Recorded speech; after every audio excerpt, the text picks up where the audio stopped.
I will now invite Rafik to take the podium. Rafik Loutfy was named Senior Director and inaugural holder of Walter G. Booth Chair of Engineering, Entrepreneurship and Innovation in 2004. He is a business executive and entrepreneur. He brings 30 years of experience in managing technology innovation to his position. His previous experience with Xerox Corporation included progressive management positions in research, development, business, and strategy. He also served as manager of Xerox Research Center of Canada, where breakthrough imaging materials, research and technology for the corporation was developed. Most recently, Dr. Loutfy held the position of Corporate Vice President and Director of Xerox Research Center of Canada. He received his PhD from University of Western Ontario and MBA from the University of Toronto. Dr. Loutfy holds 43 patents, and he is one of the pioneers of open innovation movement back. I would know.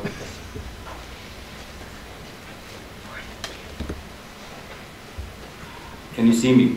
I can hardly see Haroon when he was standing here, so I was wondering if anybody is going to be able to see me from this. So, good evening, everybody. Excellent. So I have to start by saying that I never started a company for my own, except one at McMaster, the business of providing service to entrepreneurs and teaching how to start a business. I started lots of companies for Xerox Corporation. When I worked for Xerox for 30 years, the president of Xerox sent me to Palo Alto because he was very frustrated that many of the innovation of Xerox escaped the marketplace and Xerox failed to monetize them, like the Ethernet and what you see, what you get, and desktop computing. All this was invented by Xerox, but other people made money out of it, but not Xerox. So he was very frustrated and sent me to Silicon Valley to put a process in place to monetize the innovation of Xerox, which is outside the core business. So I put the process, and we managed to monetize lots and lots of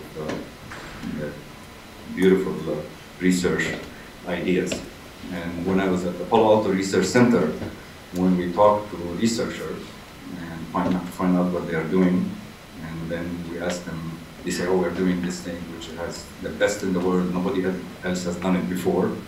And then we asked them, okay, what is it used for? They say, oh no, this is such a mundane question. Nobody done it before. So to them, the technology was important, but what it's used for, what pain it solved, was secondary.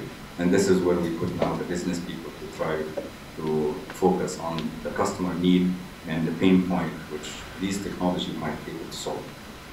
So today I'm gonna, I think Haroon just said it all. This is it.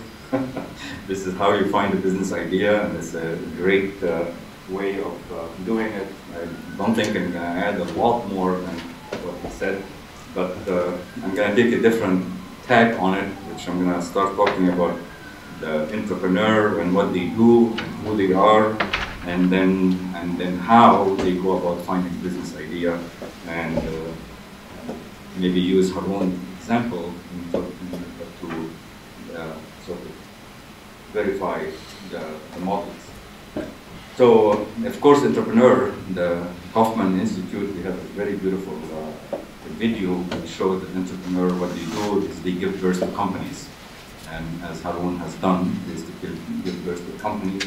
And of course, these companies are trying to find a solution for a customer pain, and the bigger the pain, and then the bigger the company potentially will be, of course, if there is a market for it. And when creating a company, they always create jobs. And because everyone who's starting a company needs lots of resources in order to form these companies. And in the United States, new companies create 3 million jobs every year. 3 million jobs. 500,000 new companies are created a month in the United States. And of course, there is as many, 300,000 probably exit, but the net, that they add 3 million jobs every year. In Canada, new startups add about 59,000 on average, 59,000 jobs. 59,000 jobs a year accounts for 43% of all jobs created in Canada. That's not enough because we graduate almost 220,000 graduates every year in Canada. And of course, these are filling not only the new job created, but also filling people retire, people get out of the workforce, so these graduates fill these jobs. But we need more jobs than what is being created right now. So our hope is in you. Like, we're going to create companies which are going to become successful and then create more jobs for lots of other talented people in Canada. And beyond creating jobs, they can also create wealth. Steve Jobs, of course, has created lots of wealth for himself, but also created lots of wealth for the society and for the whole world, actually. Of course, Steve Jobs is $66 billion. He just added $6 billion last year with his words, which is almost like a big company, creating a big company himself. And so they create lots of wealth. So he created wealth for himself, but everybody who's using computer, everybody is in their business is based on computer and using its operating system and so on, is creating wealth for himself too. So he created almost a factor of 60 more wealth for the world and for the society as a whole. So who they are, who is this entrepreneur who create these companies and then they create jobs and create wealth? They are usually individuals who see things which others don't. And certainly Harun and his team, they were searching for this problem that they want to solve, and it's big enough that it is worth putting their energy into it, but they saw something others didn't. They saw that the advertising is going digital. Advertising goes digital, but the advertisers are reluctant to put the content and reluctant to pay for it. And they wanted to find a way in order to solve that pain of the advertiser, taking advantage of the digital. So they saw something other people didn't see when they were analyzing all the ideas and so on. And then, but that was not enough, that they see it and they identify the problem, they marshal the resources to take advantage of it. The three of them working together and working with mentors and raising capital and so on, they marshal the resources to exploit it. So this combination of seeing things people didn't see and then marshaling the resources is the unique characteristics of entrepreneur. And of course, they introduce something new, whether it's a product, service, process, which is of value to customer. If it doesn't have value to customer, the customer won't pay for it. And they raise the capital. So the first thing entrepreneur they do is to try to find these business opportunities, these ideas, these problems, these big customer problems that hopefully they can solve. So where they find these business opportunities, and usually the first thing they do, they begin with people, because many entrepreneurs don't have lots of money, so they start sort of working with other people in order to get the idea off the ground or even identify the idea. They network a lot, they work with mentors, and as Harun said, I met him actually probably right at the beginning of this TyQuest competition, his phone. You and your team, probably you were working on something else at the time, talking about something else, not the one which finally chose. So they do lots of networking, and certainly the enthusiasm, so to attract other people to join them. And Mark Chamberlain, I don't know if you know Mark Chamberlain, who is the CEO of Triberas, found his business idea or the problem the same way. He is graduate of Waterloo, and lives in Burlington. Every Sunday they have breakfast with a few Waterloo colleagues, and they start brainstorming ideas or problems to start their own business. They're all working, but they didn't want to keep in that business in their jobs for a long time. They wanted to create something. And after they discuss and they narrow down, they go and do lots of research. They did lots of research and search webs and so on, until they found out that digital cameras and it's going to become very, very important, and they wanted to get into this business. They found actually a company in Burlington which is actually in this business, but its revenue was very limited.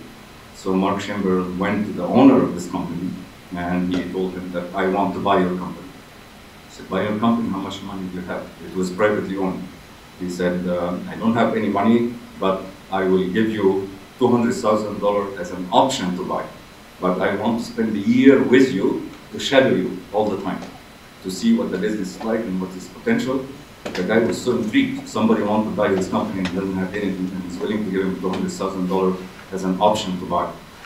Just option. If he decides not to buy, the money's gone. So he said, okay. So he joined the company. He sold mortgaged his house, got the $200,000, gave it to the guy, shadowed him for a year, and then finally bought the company, and then sold it for $100 million. And then now he is a venture capitalist, using his money to fund other businesses. So they followed similar process. But then in this case, they didn't create the company. They found there is a company already exists, but it's small and it's not growing. They said, why don't I take it and then grow it and satisfy the market more. Entrepreneurs also look for trends. They look for trends in their search for these ideas. Digitization, I just read in the Toronto Star today, advertiser realizing that advertising is going digital, which you realized this a few years ago now, but it is also in the video streaming. So they want to go after video streaming as well. So they look for trends and say, if that's a trend, why don't we? Digitization certainly is a trend, and it's been around. Of course, if you have Bluetooth, the web created lots, of course, social media, and then the internet before, and digitalization after, and now everything is becoming E and becoming green and environment. So they look for trend, and where is the problem, which is sort of much more trendy, and which will go, they can go with it, including aging population, the marital status. There is, did you read the statistics about Canada? And what is a family in Canada? 25% only of the population of Canada is, the family is actually a couple who are married with children. Families now, the majority, 75% either single parent or, and so on. So that there is social changes. We look for social changes. There is a need. These people have certain needs. Can we satisfy them? And then we start thinking about big problem, which, and lots of pain for these people, which we can satisfy. Certainly, because of aging population, you find countries like in India and Cuba now creating hospitals for North America, for people to go there and get care, which is much cheaper and higher quality as well. So these are business opportunities which somebody saw. They also look for what's called market gaps. A gap in the market, something has been introduced, new, which create disruption. And it creates sort of unmet demand, and they jump in and try to sell. Technology is one big, of course, when you have a new technology, it's always create. So the near field, the NFS now is coming up. Everybody is trying to create a business using this to make the life of people. You don't have to wait in line, and you can get your order very quickly, and you get things delivered. So any new technology create a market gap, and somebody will try to take advantage of it. And certainly now the social media is creating incredible opportunity for people for referral, for example. Lots of companies are trying to use the social media for referral in order to enhance and increase sales, for example. Now, when this slide, I like this slide very much because when somebody did some analysis of all successful startup and where is the source of the original idea, and these are the successful ones, not the one which started and did not succeed. They analyzed it and they found out the majority of the successful company came from prior job. Somebody who had worked for a company and had some job and had some expertise, but also they were in contact with customer, and they knew what the customer wanted. So they knew the problem of the customer. The company did not want to do anything about it because maybe the market was not too big for them and doesn't have the right return on investment. But they knew what the customer wanted, they had the capability to do it. They had the capability to do it, and then they decided to leave and start their own company, and then they succeeded. For example, we have Dr. Doug Barber, who is the founder of Genome. He was working for Westinghouse Research in Hamilton, and then Westinghouse he was working on a chip, and the chip was to be used in the army for reconnaissance and to increase the signal and reduce the noise. And then Westinghouse decided to close, So he decided to, with a couple of his friends, to start the company. He used this chip because he had a hearing aid problem. He could not hear well. So every hearing aid he used to buy, in order to listen to hear, he has to increase the volume, but also increase the noise. So he said, okay, why don't I use this chip inside the hearing aid? I'm going to increase the signal, reduce the noise. So he started a company called Genome, which is based on his prior knowledge and prior job. He licensed, of course, the technology from Westinghouse, and he started the company, and it was 320 million now. He finally just now, this month, it was bought by a French company or something like this.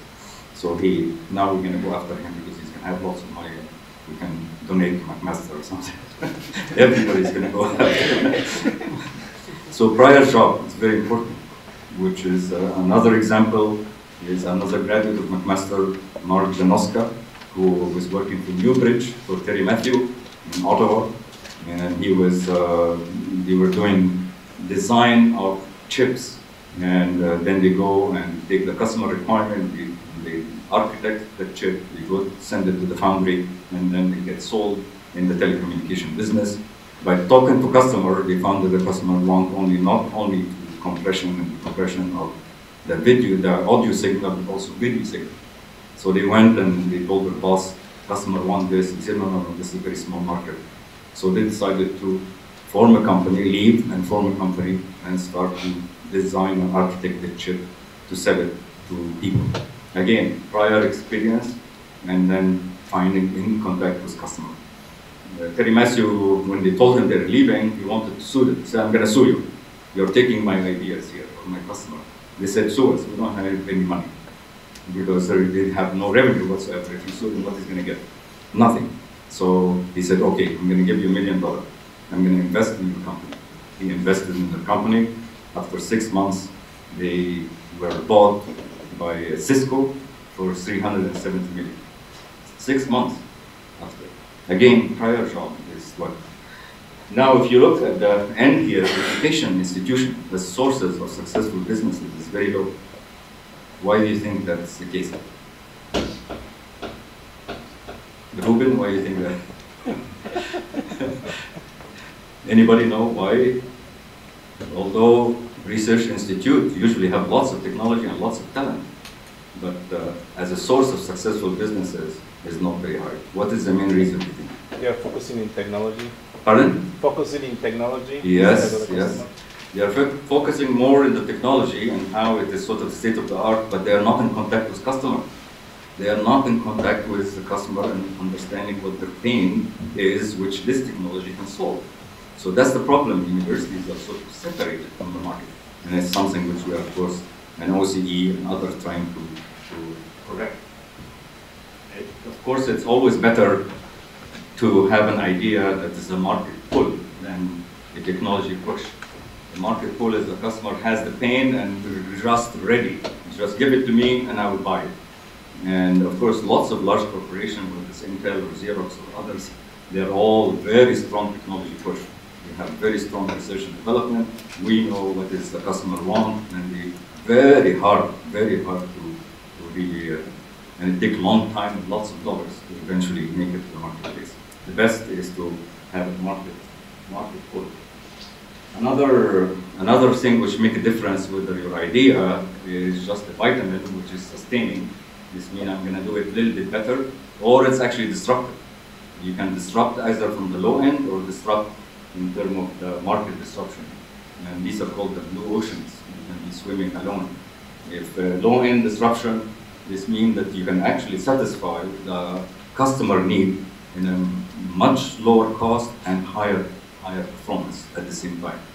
And in this case, the customer are known or actually unserved, and you're going to serve them. We have an example at McMaster professor who, this video display, the large video display you find outdoor. All of them use light emitting diodes, red, green, and blue, and for each pixel. And of course, each LED requires a power supply, and so lots of power consumption. Resolution is dependent on the size of LED, and very expensive. So he decided to move all these LED to the back, send 12 fiber optics to the front from each one, and then put liquid crystal shutter in the front. So now he cut the number of LED by factor of 12, cut the number of power supply and the power consumption by factor of 12, increase the reliability and increase the resolution. Imagine this low-end disruption. You increase all reliability and resolution and quality and reduced the cost and at the same time and the energy consumption. That's called low-end disruption. What do you think the people who are in this business will do if he come up in the market with this? Either they license from him or they just have to walk away because he's going to disrupt them completely. That's called low-end disruption. Market disruption is that you are using existing technology to create a new use, a new customer, you satisfy some new customer needs. And many opportunity, of course, in this area, even for existing companies, existing small companies, it's called adjacency. You have a certain core, you can add to it. Genome, for example, the hearing aid company, they were getting competition from Taiwanese and the Chinese and so on. And what they did is couple the hearing aid device with Bluetooth. When you couple the hearing aid device with Bluetooth, you're now satisfying a new customer need.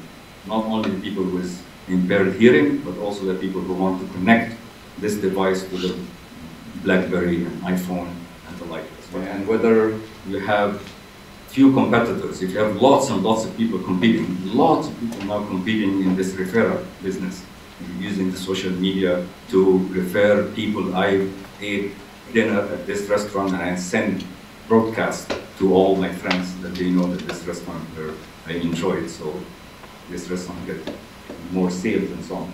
So if you have lots of competitors, it's so difficult to sort of make headway, but if you have few, then you have a better chance of succeeding. You also have freedom to operate, and we're going to hear from Eric about the freedom to operate and how sort of in terms of patent that you have nothing, nobody's blocking you in terms of right to use. That it is economically viable, and so you have the sort of the whole solution is viable, not only part of it. And most important, of course, that you have a motivated and qualified team that's ready to put their heart and soul into it, and with a passion, because you're going to meet lots and lots of difficulty along the way. And someday you're going to wake up and you don't want to get out of bed. And then, but only the thing will make you move is that your passion and your love for this idea and you believe in it. And that's the key, which is different. Of course, Arun talked a lot about the lean startup and key tool which is used, which is the canvas. And whatever you're trying to solve, and you have to have some value proposition. That's a problem which you're solving for the customer. And you know very well which of our customer problems we're helping to solve. And then which customer needs are more satisfying. And once you know the value proposition, this is the value proposition, which is clear what the problem you're solving for the customer, then you can define who are the customer and the target customer which you're targeting. And so who are the most important customer and who is the biggest in this, and what job you're going to be doing for them, or your solution will be doing for them. Then once you define the customer, you know the value proposition, you define the customer, then you define how you're going to reach them, how you're going to reach this customer, and what kind of relationship you're going to build with them. And once you define this, now you can define what the source of revenue, how much revenue you're going to get, and in what form. Are you going to be subscription-based, or are you going to sell hardware, or are you going to sell software, or are you going to sell service, or all the combined? And the more you nest it, the more you can lock the customer as a loyal customer. It will become hard for them to switch. Then you can go and then you can define the key activity you need to do in order to fulfill the customer need, and then the key resources that you require. I mean, in this case, you might require a software programmer, or we're not the expert in this, so we need to hire the expert to source it, and who is going to be your key partner. This other side here will give you all the cost element. So applying this is very iterative, and you use lots of yellow stickers and so on, and you put it with your team, and looking at it, changing it, and asking lots of questions in order to come to it. So this is how sort of entrepreneur find ideas and the problem to solve, and then how they choose it, and what make a difference. And of course, the attractiveness of idea will depend on if you're satisfying some customer need. So it's always come back to that there must be a customer pain that you satisfy, whether it's real or not real. Because sometimes we might imagine, but it's not really real. It has to be real. And then you have a medium or long-term potential for it to grow, and you have sufficient market, and you can spend little capital, not lots of capital to do it, and so on and so on, which these are all what factors determine attractiveness. And at the beginning, you don't have all the data. You don't have the data.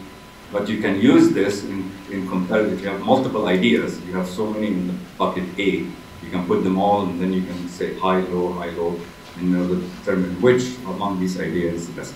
Okay, very good. Thank you very much, and I will be happy to answer any questions.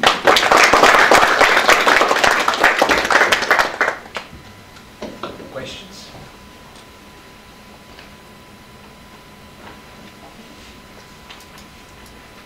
Okay. Can you elaborate more on market pull versus an unmet need in the market? Yes, so a market pull is that, again, as Arun said, if there is a pain exists. For example, in the United States, do you know how many people are still using Windows 95? Windows 95, still using it. Lots of small businesses operate with Windows 95, and it worked for them, and it's fine. They invested in it, and they're using it. It does the job for them in the United States. 10 million people are small business still using Windows 95. Now, these people, you think Microsoft is supporting them if they run into a problem or a glitch in the Windows 95 operating system? Nobody's helping them. So they have a pain, right? If somebody says, oh yeah, there's 10 million people who are using Windows 95, I'm going to specialize to service these people, and I'm going to service them online as well. I'm going to help them solve the problem online. Now, that's a market pull, because you identify a pain in the market and a large group of people who have it, and they are just dying in order to get somebody to help them. As long as, of course, it's not cheaper than the substitute. You know, switching to Windows 98, for example, which is still premature, and as long as you're providing it cheaper and more convenient than the switching alternative, then you have a pull from the marketplace. That's an example. Technology push is, lots of research and lots of large corporations. They have fantastic research and development people, and they keep, including Microsoft. Microsoft Windows 7 probably has so much stuff in it that nobody even knows or using today. That's a technology push. We are just changing it in order to and making it better, faster, and so on, but really whether we use all this or not, we're not sure. So that's a technology push.